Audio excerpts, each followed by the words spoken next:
Hello, welcome to Module 5 of our Teaching Foundation series for professional development on school climate. Today we're going to be exploring beliefs about school, schooling, and how all of that comes together to create a positive school climate.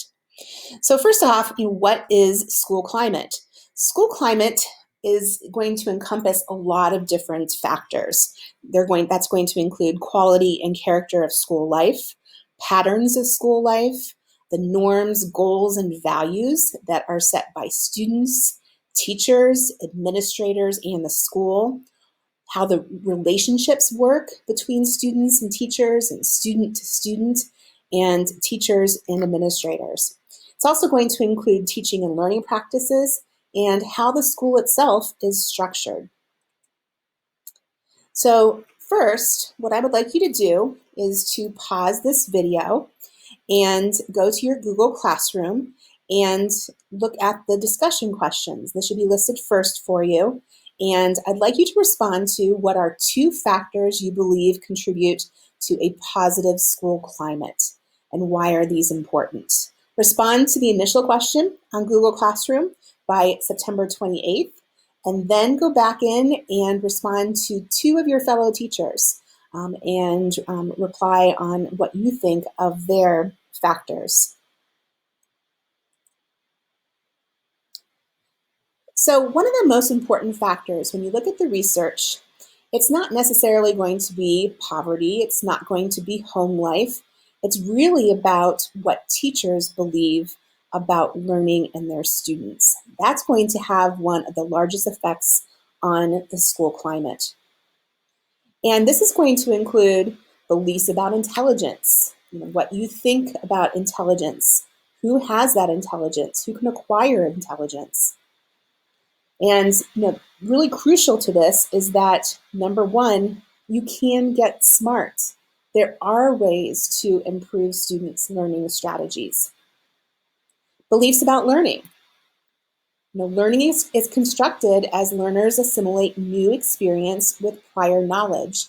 So you're always wanting to scaffold. You always want to improve upon what was learned before. And learning also varies with the degree to which learners' needs are met.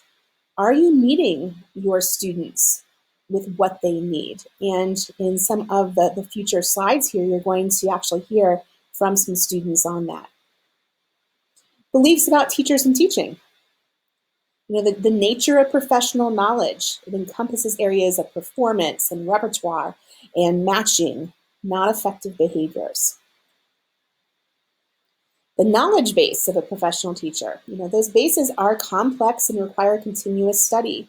What we're doing now is very different from what we were doing 10 years ago, 20 years ago. So it's always important to keep up on the latest research and instructional strategies. And then just generally, beliefs about schools and schooling. Oftentimes we have been really affected by our past experiences in school as students and teachers. And that can really have an effect on school climate. So the total environment of a school has a powerful effect on students' learning. And then also, one must take into account racism. That we have seen that, and that exerts a downward force that must be met with active anti-racist teaching.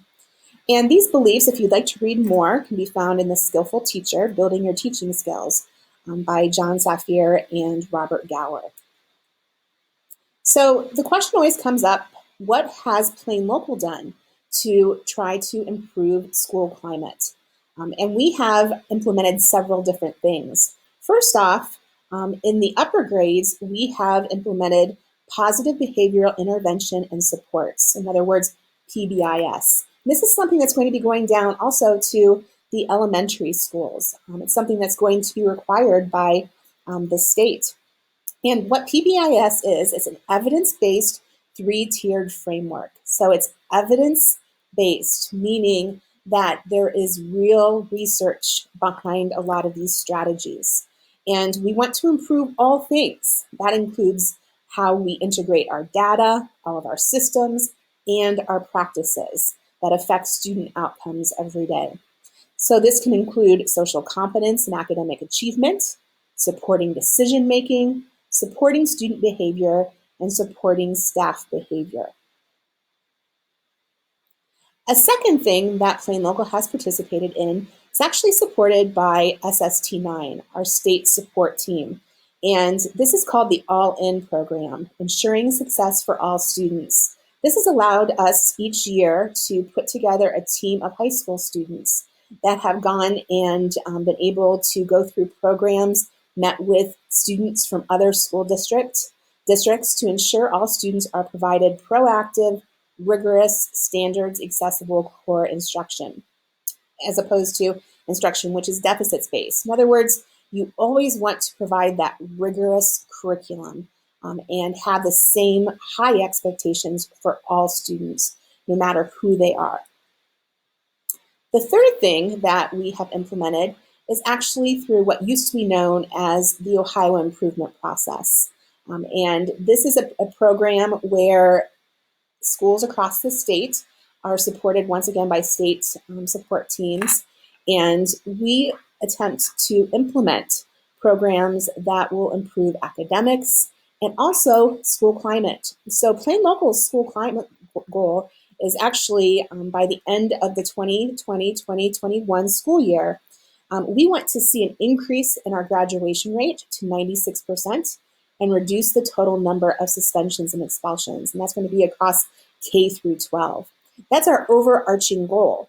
And then when you look at our improvement plans on a school by school basis, you're going to see the steps that have been put into place to really improve that school climate, to make sure that students want to come to school, that they're not going to want to be suspended, that they're going to fulfill all of their credits, and that they're going to do so in a way that meets the highest of expectations. Now, one factor, of course, that can affect school climate is poverty. Although teacher expectations can really try to, or those teacher expectations can definitely counteract the effects of poverty. So please take a few moments, pause your video here, and go to your Google Classroom where you're going to find an assignment on the faces of poverty. The first step is to complete this chart. And you're going to see that. You can make a copy of it in your Google Classroom and put down a couple of things that generally, culturally, we believe about people living in poverty. What do we believe about people living in the middle class? And what do we believe in people in the upper class? The second step then is to go to this video. The YouTube video is also linked in Google Classroom. It's called Faces of Poverty, a Single Mother.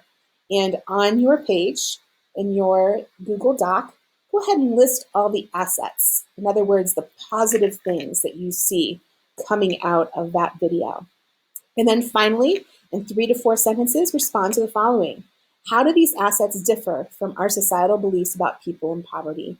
And what are the implications? Now, like we said before, one of the biggest factors, if not the biggest factor on school climate, is having high expectations teaching, having teachers that believe every student can succeed, excel, and go beyond, oftentimes, the stereotypes. So it's not poverty, it's not home influence, it's not race, and it's not student behavior. When a student is matched with a high-performing teacher, student performance is increased. And that, of course, is our largest goal. So strategies that work. We want to take a look at culturally relevant practices. Practices that include students' knowledges and experiences. What do they experience when they are at home? What do they value? And if they're going to allow the student to incorporate these things into new learning. Sometimes this is about giving choice and providing assignments where students can bring in that background knowledge that they possess. When teachers know their students, they can plan lessons that help students connect to the lesson. So please pause your video for just a moment and go to Google Classroom with the assignment, Making Lessons More Culturally Responsible. So after reading the article that you see there, 3 tips to make any lesson more culturally responsive. Think about an upcoming lesson that you're going to be teaching and respond to this question on Google Classroom in the discussion area. How can you make your lesson more culturally responsive? Some other strategies, and these are strong instructional strategies for all students, not just to combat poverty. These are things that can help any student really kind of level up and increase their learning. And this is from an article on Reading Rockets. Number 1, give directions in multiple formats. Now, a lot of this is going to go into providing students choice in how they learn and what they learn. Number 2, sometimes you have to overlearn material, so teach students to do that. Teach students to use visual images and other memory strategies. Give teacher-prepared handouts. We're lucky because we have Google Classroom, and we have the ability to push a lot of these things out to students. Teach students to be active readers, to question as they're going through things that they're reading for class. Write down the steps in math problems. Provide retrieval practices for students. How can they really go back and activate that prior knowledge that they have on a subject? Help students develop cues when storing information. Prime the memory prior to teaching and learning.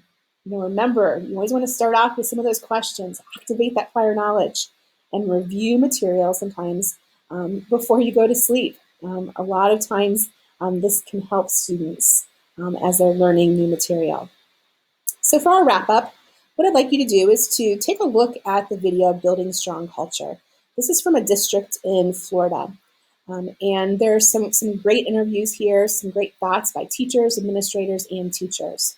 And respond to the wrap-up question on Google Classroom on what you want to do to improve culture and climate in Plain Local. Thank you.